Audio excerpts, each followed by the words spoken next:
A Memphis Safe Task Force shooting justified by Shelby County District Attorney Steve Mulroy. In May, a DEA agent shot and killed Darren Pegram at a Burger King while serving a warrant. Pegram's family attorney says this justification comes with more questions. Action News 5's Imani Williams joining us live now. And Imani, you got your hands on some new documents? Yeah, a declination letter gives more insight into what agents say happened at that Burger King in Frayser. The majority of the incident is recounted by one DEA agent. And as far as video footage, no agent wore a body camera. And out of 4 cameras inside the restaurant, only 3 worked, but they were even grainy and 1 lacked audio.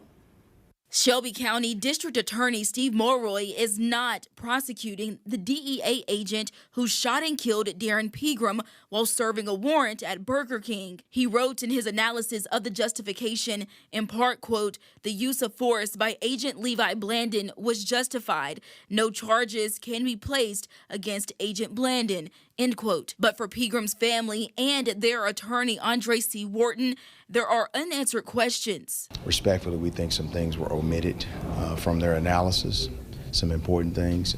According to the DA's analysis, much of the justification comes from Agent Blandon's account of the incident. Other accounts of the incident were barely mentioned, and according to Mulroy's letter, no agent wore a body camera, and the video inside Burger King was, quote, grainy and lacked audio. The statements are that Darren had a weapon or that he reached for a weapon. I want to see the video that actually supports that. I want to see if there are any other statements that contradict that assertion, right? Wharton questions Blandon's account of what took place. The analysis says there was a, quote, pulling match between the two, but video footage shows something different. The footnotes say the video of the physical activity, quote, does not support these claims of aggressive action. The thing they said was that there were some inconsistencies in the officer's version. Not uncommon to have inconsistencies, but the inconsistencies, I think, are important because they leave us some unanswered questions, particularly when you're going to rely on the same officer's version of facts when we know they've given inconsistencies before.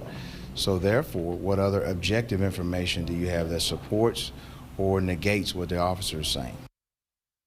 Well, DA Mulroy just released a statement saying a weapon was found on Pegram, his criminal history with weapons, and the lack of credible evidence contradicting the agent's accounts legally justifies the DEA agent firing his weapon. Live in studio, Imani Williams, Action News 5.